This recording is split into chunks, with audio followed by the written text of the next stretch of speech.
Hello, I'm just going to talk a little bit about finishing your maple syrup.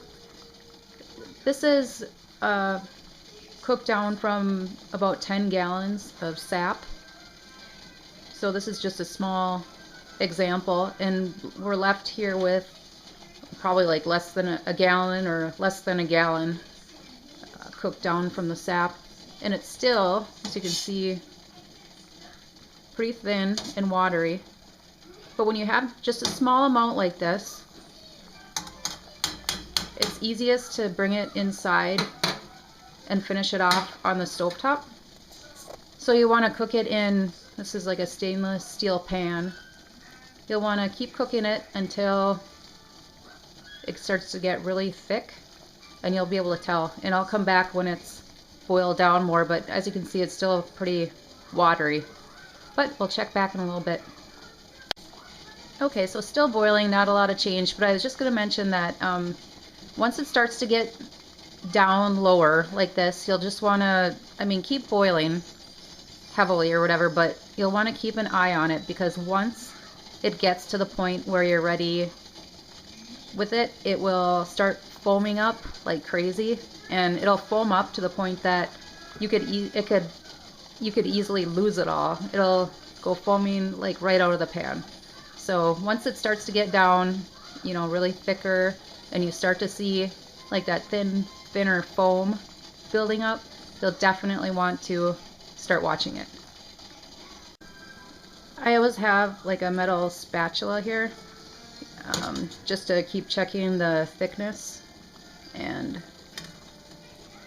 yep, still definitely really thin, but you can see, even if I just drag this across, how that's really starting to get a little foamy. So it's definitely getting a little closer, but still quite a long time to go. Okay, stop boiling for a minute, and you can see there's a bunch of like, I don't know, residue, whatever all that gunk is, that brown stuff kind of floating in the bottom.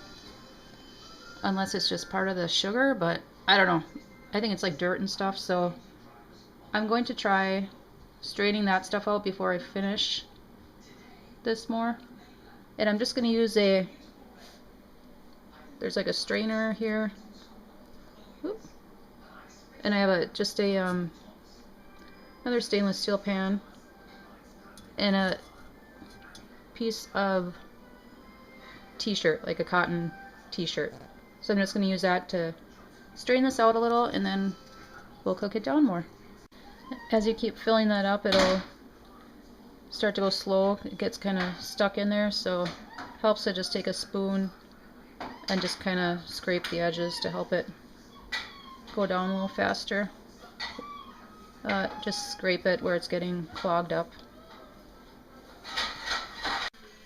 Alright, I've filtered that out, and everything fit into my smaller stainless steel pan. So we'll start cooking it on here and see what happens.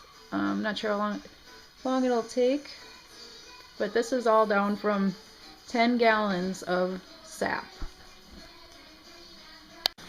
Yeah, I have the heat here on just a medium low, and you can see it's bubbling up pretty good, but it's still controllable. Now if it was ready, it would all of a sudden just start bubbling and foaming and just like overflow out of the pan. So you can see this is still controllable, and it's still just kind of bubbling and staying in there. So just continue to keep a close watch on it though. Okay, I'm getting really close here, and I do not do not dare leave this. You can see how it's foaming, and then when I do kind of scrape that bottom, it'll really foam up. Turn it up a little more here so you can see. And it wants to really foam up and not go back down. So you do not want to have the heat up high. One way you can check it too when it starts to thicken up, I think they call it, it'll start like aproning off a spatula. So if you lift it up, you can kind of see how it starts sliding off the spatula in wider pieces.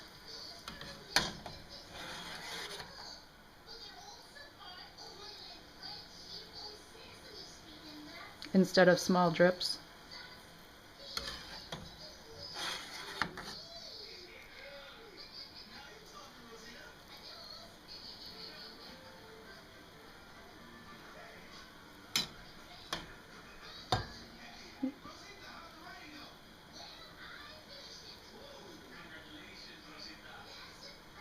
So probably just gonna cook it a little longer.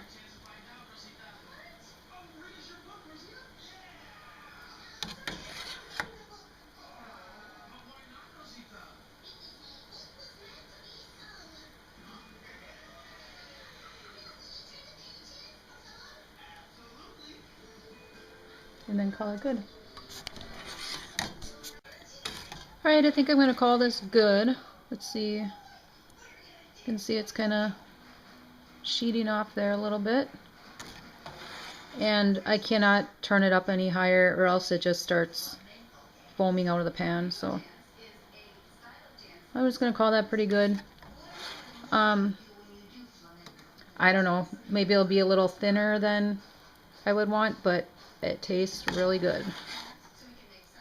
So this is down from 10 gallons of sap. And I'll just put it in some mason jars or canning jars. And we'll see what we get.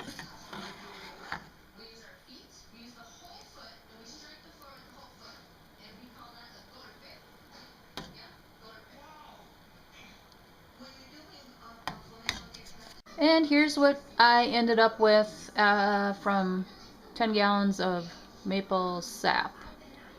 About 2.5 pints of maple syrup.